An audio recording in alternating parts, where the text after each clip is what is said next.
of the International Secret Police.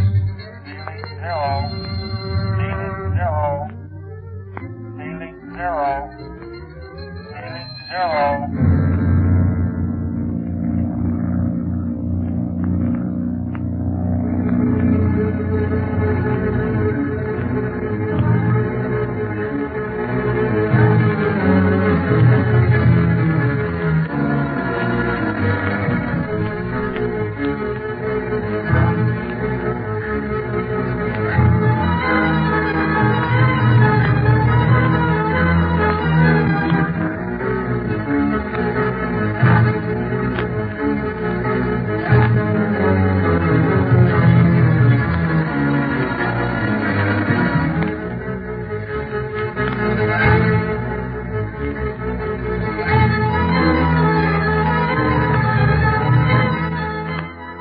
Speed and Clint returned to La Chaux-de-Syring's country home with Marcia Winfield and her brother. With them also is Splinters, the renegade aviator, from whom they hope to learn much concerning the Octopus. As they are all about to go into the house, however, a shot rings out and Splinters drops to the ground wounded. We find the boys bringing him into the house now. All right, fellas. Now, easy. Come on. A bit further, huh? Yeah. All right. Well, Speed, open the door, will you, please? All right. That's it. I got it back. That's it. Easy. Careful. That's it, Speed. Thank you. All right. Bring him right this way, Mr. Barlow. All right. There is a couch in this room. You can place him on that. Oh, thank you, Darla. Here, help me with him, Speed. It's pretty heavy there. Okay, Clint. Here he goes on the couch. All right. Easy now. There we are. I don't know just how badly he's wounded.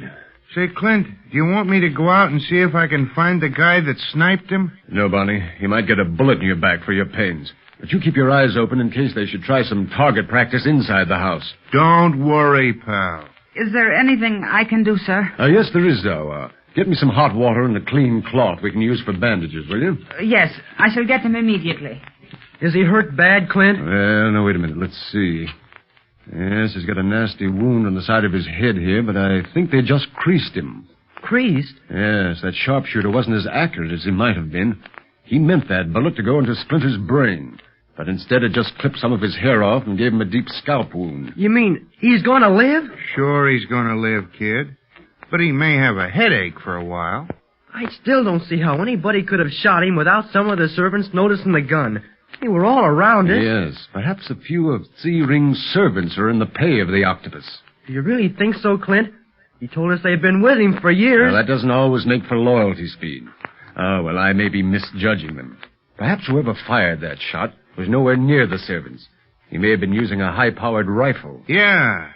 I'm going to look for that bullet tomorrow, as soon as it's daylight. It must be on the wall somewhere. Once I find that, we'll soon know what direction it came from. Is Splinters coming, too? Maybe. See, I wish I had some iodine handy, but our medicine case is still in the plane. Say, mine's here. Oh, it is? Yeah. Well, then hop to it and bring me some iodine, Barney. Splinters has got to stay healthy for all our sakes. You bet. I'll be back in a jiffy. You think he might be hurt worse than you figured, Clint? And I don't believe so, Speed. A wound like this is very painful, but it isn't very serious. That's good. Boy, the Octopus didn't waste any time in trying to keep Splinters quiet, did he? I'll say not. Evidently, Splinters can tell us plenty, Speed. Otherwise, the Octopus wouldn't have bothered with him. Here is the hot water, Mr. Barlow. Oh, yes, the water, thank you. Just put it right down here. All right. And here are the bandages. Oh, Where here. do you want them? Fine, thank you. Just give me the bandages. All right, sir. Here you are. That's it. Thank you. Well, I think that Splinters will be conscious again by the time I get his wound dressed. Oh, that is excellent. Where is Barney? He's gone to get some iodine out of his medicine kit. We have been missing some excitement. And how? Speed and Clint no sooner landed and got these folks out of the plane than somebody started shooting. And those two Tibetans standing in the corner, who are they? More Octopus gangsters, Chief Tipo. They were guarding Miss Marcia, too. Golly, we've got a lot to tell you all after we bring Splinters around. And now the iodines. Here you are, Clint. Oh, yes. Oh, give me a piece of cotton there, will you? Yeah. Right. All right. Thank you. Now, just hold his head over this way, please. All right. I'll bet that stuff hurts. No, don't touch me, Octopus. I'll do anything you say. Anything, only don't touch me, no. I didn't let him get away. Wait. Hold him down. Hold him, fellas. Don't let him get up. All right. He thinks the octopus has got him. Yes, I guess this fella's had plenty of suffering at his hands. Look. Splinters is opening his eyes. Where am I? You're safe enough now, Splinters. Barlow. What happened, Barlow? Oh, my head hurts. Well, you were shot, Splinters. Yeah, one of your pals wanted to rub you out, but he missed by about an inch. The octopus. He won't rest until he does kill me. And he won't get much rest, Splinters, because we're not going to let him kill you. I wish you'd station your men around the house, Chief Depot, as a guard against another attack. I did so before we came in, Mr. Barlow. I did not know we would find inside, so I placed a cordon of men around the house. No one can go in or out without being stopped by my men for questioning. Well, good. Now I'll just bandage this wound, Splinters, and you'll be almost as good as new. What about Miss Marcia and Larry? Well, we can't do much about them, Speed, until Dr. Kingsley makes the diagnosis. I want to take them to Nagchuka as soon as possible. They'll be safer there than they are here. You mean that the octopus may try to destroy them here, in my house? Sure, they can talk plenty when they get back to normal. Oh, have you more cots like this one Splinters is on, Mr. Searing? Yes, we have several. Well, will you have them brought in here, please? Yeah. I'll need enough for Miss Winfield and her brother, and for Speed, Barney, and myself. I don't want to let them out of my sight. What about the other two, the octopus gangsters? I'll put them in your charge, Chief Depot, and don't let them try anything. I shall not, do not fear. How do you feel now, Splinters? Oh, a little better. Thanks, kid. Think you can talk? Sure, why not? All right, then. Now, we heard Quan Wu mention something about the transfer of the slaves to a meeting place at the foot of the Himalayas. Where is that place? Mardak. Mardak. Yeah, it's a village near Lake Tigotso. Tigutso. Uh-huh. All the slaves that was picked up around here and hidden in the lower rooms of the octopus's castle. Slaves? In the castle? Sure. Well, I'll be darned. They're given the vapors of sleep there, packed in gunny sacks, and then sent to this village of Mardak. Clint, maybe that's what those torches meant on the foot trail. Remember when we saw him? Yes, Speed. But I never dreamed the octopus would attempt such a bold transfer. Well, that's how he gets away with it. If he tried to sneak him across the country, the Tibetan government would be on his neck in a minute. But I do not understand. For what reason are the slaves being taken to Mardak? A caravan will be formed there. A caravan that'll go over the Himalayas into India. Over the Himalayas. Right over Kulakangri Pass. In India, they'll be transferred to boats on the Brahmaputra River and carried to the coast and out into the Bay of Bengal. Gee, what a setup. And a successful one, too, if Splinters hasn't told us about it. We've got the octopus right where we want him now. Yeah, but you might have trouble in convincing him of that, Dunlap.